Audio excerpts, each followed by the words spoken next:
Hai,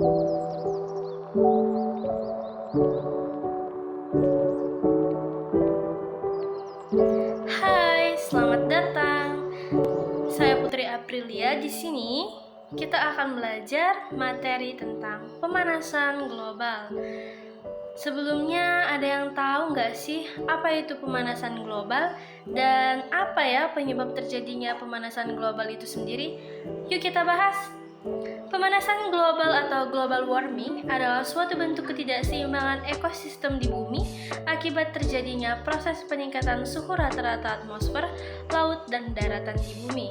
Pemanasan global diperkirakan telah menyebabkan perubahan-perubahan sistem terhadap ekosistem di bumi, antara lain perubahan iklim yang ekstrim, mencairnya es sehingga permukaan air laut naik, serta perubahan jumlah dan pora presipitasi. Adanya perubahan sistem dalam ekosistem ini telah memberi dampak pada kehidupan di bumi seperti terpengaruhnya hasil pertanian, hilangnya gletser, dan punahnya berbagai jenis hewan.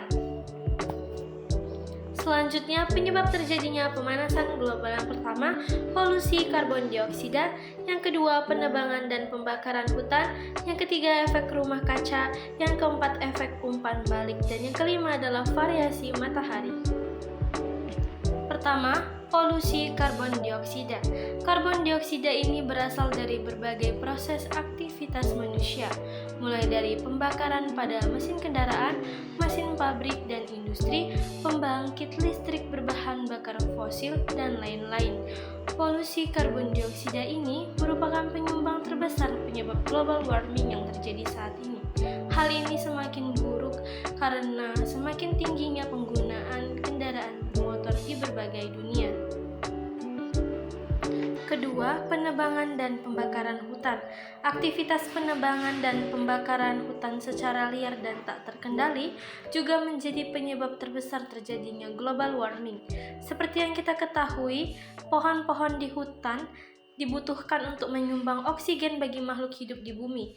Penebangan dan pembakaran pohon-pohon tersebut selain menyebabkan polusi udara, juga mengakibatkan hilangnya sebagian paru-paru dunia untuk mendaur ulang karbon dioksida. Ketiga, efek rumah kaca. Dalam rumah kaca atau greenhouse yang digunakan dalam budidaya, terutama di negara yang mengalami musim salju atau percobaan tanaman dalam bidang biologi dan pertanian, energi matahari atau panas yang masuk melalui kaca sebagian dipantulkan keluar atmosfer dan sebagian lainnya terperangkap di dalam greenhouse sehingga menaikkan suhu di dalamnya. Kemudian ada contoh lain ketika kita berada di dalam mobil dengan kaca yang tertutup yang sedang parkir di bawah terik matahari, panas yang masuk melalui kaca mobil sebagian dipantulkan kembali keluar melalui kaca, tetapi sebagian yang lainnya terperangkap di dalam mobil. Akibatnya suhu di dalam ruang lebih tinggi atau panas daripada di luar. 4. Efek balik. Penyebab pemanasan global juga dipengaruhi oleh berbagai proses efek balik yang dihasilkan, seperti pada penguapan air. Pada awalnya pemanasan akan lebih meningkatkan banyaknya uap di atmosfer, karena uap air sendiri merupakan gas rumah kaca. Maka pemanasan akan terus berlanjut dan menambah jumlah uap air di udara, sehingga tercapainya suatu kesetimbangan konsentrasi uap air, yang dimana keadaan ini menyebabkan efek rumah kaca yang dihasilkan lebih besar bila dibandingkan oleh gas CO2 itu sendiri. Yang kelima, variasi matahari. Variasi matahari adalah perubahan banyak energi radiasi yang dipancarkan oleh matahari. Terdapat beberapa komponen periodik yang memengaruhi variasi ini, yang terutama adalah siklus matahari 11 tahunan atau siklus bintik hitam matahari. Selain fluktuasi lainnya yang tidak diperiodik, aktivitas matahari diukur dengan menggunakan satelit selama beberapa dekade terakhir. Setelah pada waktu sebelum pengukuran dilakukan melalui variabel-variabel proksi, yang dimana para ilmuwan iklim tertarik untuk mengetahui apakah variasi matahari berpengaruh terhadap bumi. Nah, selanjutnya adalah apa itu efek rumah kaca dan bagaimana ya terjadinya efek rumah kaca itu sendiri? Yuk kita bahas. Nah, sebelumnya kita sudah pernah membahas apa itu efek rumah kaca, tapi kita akan menjelaskan kembali apa itu efek rumah kaca. Efek rumah kaca adalah fenomena alami di mana gas-gas tertentu di atmosfer bumi menyerap dan memancarkan kembali sebagian dari radiasi panas yang dipancarkan oleh permukaan bumi. Kemudian selanjutnya adalah proses terjadinya efek rumah kaca. Matahari mengirimkan radiasi elektromagnetik ke bumi, termasuk sinar matahari yang terlihat dan sinar inframerah. Kemudian sebagian besar radiasi matahari diserap oleh permukaan bumi yang kemudian memanaskan permukaan tersebut. Permukaan bumi memancarkan panas dalam bentuk sinar inframerah ke atmosfer, sehingga gas-gas rumah kaca seperti karbon dioksida atau CO2, metana CH4, dan uap air H2O di atmosfer menangkap sebagian besar sinar inframerah yang dipancarkan oleh permukaan bumi. Kemudian gas-gas rumah kaca memancarkan kembali panas ke permukaan bumi yang menyebabkan suhu di permukaan meningkat. Akumulasi panas ini di atmosfer menyebabkan peningkatan suhu rata-rata di bumi yang dikenal sebagai pemanasan global. Baiklah, kita akan membahas tentang dampak pemanasan global. Dampak pemanasan global yang pertama itu adalah mencairnya es di kutub. Naiknya permukaan air laut dapat juga mengakibatkan tenggelamnya pulau-pulau kecil. Bahkan naiknya suhu di udara dan di dalam laut akan membuat es di kutub-kutub bumi mencair. Nah, mencairnya es-es tersebut akan meningkatkan volume air laut. Pemanasan global juga berpengaruh pada kehidupan masyarakat yang hidup di pesisir. Akibat mencairnya es di kutub bisa melanda banjir dan berakibat pada kerusakan fasilitas sosial dan ekonomi jika terjadi terus-menerus, mengancam sendi kehidupan masyarakat. Kedua adalah meningkatnya cuaca ekstrim. Perubahan musim sulit diprediksi, sehingga apabila terjadi pemanasan global dengan meningkatnya cuaca ekstrim membuat musim produksi tidak menentu. Nah, hal ini berdampak pada masalah penyediaan bahan pangan bagi penduduk, kelaparan, lapangan kerja, bahkan menimbulkan kriminal akibat tekanan tuntutan hidup. Yang ketiga adalah kebakaran hutan. Kenaikan suhu udara yang tinggi dapat memicu terjadinya kebakaran hutan. Hal ini dapat membuat hutan menjadi gundul, serta asap yang dihasilkan akan mencemari air, tanah, dan udara. Hal itu juga menyebabkan asap yang dihasilkan juga dapat mengganggu kesehatan flora dan fauna. Dengan kebakaran hutan bisa memicu punahnya jenis flora dan fauna. Tempat tinggal yang terbatas juga bisa menjadi ancaman kehidupan flora dan fauna. Hal ini disebabkan dari peningkatan suhu, kelembapan, kadar air, dan sumber makanan yang kurang terpenuhi, membuat pertumbuhan flora lambat dan kekurangan nutrisi hingga tidak bisa bereproduksi kembali. Keempat adalah kabut asap. Seperti halnya kebakaran, pemanasan global juga dapat meningkatkan suhu di permukaan bumi dan memicu terjadinya kekeringan.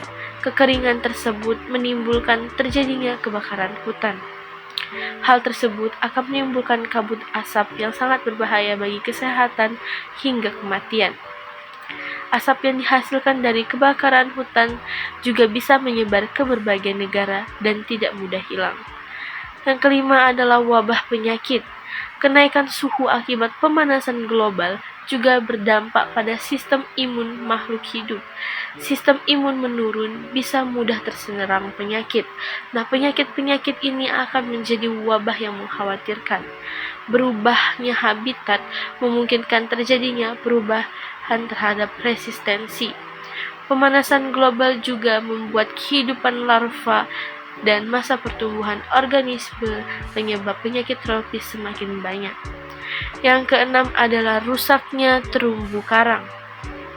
Suhu dan keasaman air laut akibat pemanasan global berdampak pada terumbu karang.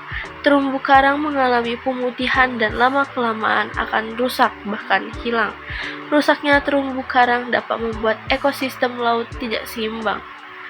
Selain itu, kondisi juga makin diperparah ketika karbon dioksida bereaksi dengan air laut dan merubah kadar pH air laut sehingga menjadi lebih asam. Proses peningkatan kadar asam dapat menyebabkan makhluk hidup di laut mati dan mengganggu keseimbangan ekosistem. Yang ketujuh adalah penipisan lapisan ozon. Tentu saja penipisan lapisan ozon maupun lubang yang ada di lapisan ozon ini akan menyebabkan dampak yang luar biasa pada bumi dan seisinya. Menipisnya lapisan ozon ini disebabkan oleh berbagai gas yang berasal dari bumi, yaitu gas industri maupun rumah tangga. Selanjutnya adalah upaya menanggulangi pemanasan global. Yang pertama adalah melakukan penghematan listrik. Dengan menghemat listrik, secara tidak langsung kita telah mengurangi kadar CO2 pada lapisan atmosfer karena sebagian besar gas CO2 ini dihasilkan dari pembangkit listrik yang berbahan bakar fosil. Yang kedua adalah menanam pohon atau reboisasi.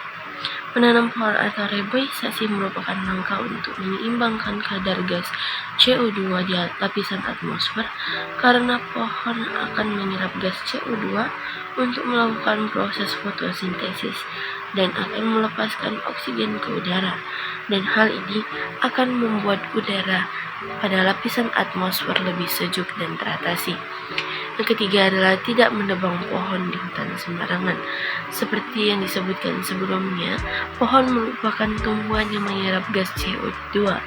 Jadi jika kita menebangnya, apalagi menembak dalam jumlah yang sangat banyak, akan menimbulkan bahaya jika hutan di bumi terus dieksploitasi secara berlebihan, dan dampak pemanasan global pun akan semakin memburuk karena tidak akan ada yang menyerap gas CO2.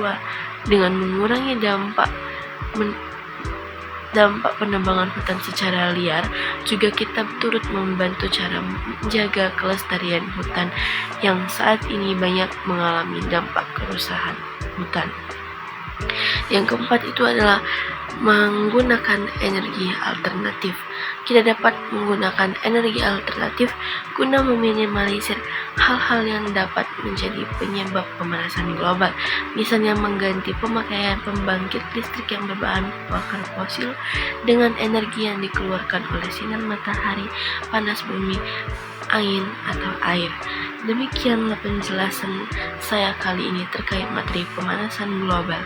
Terima kasih.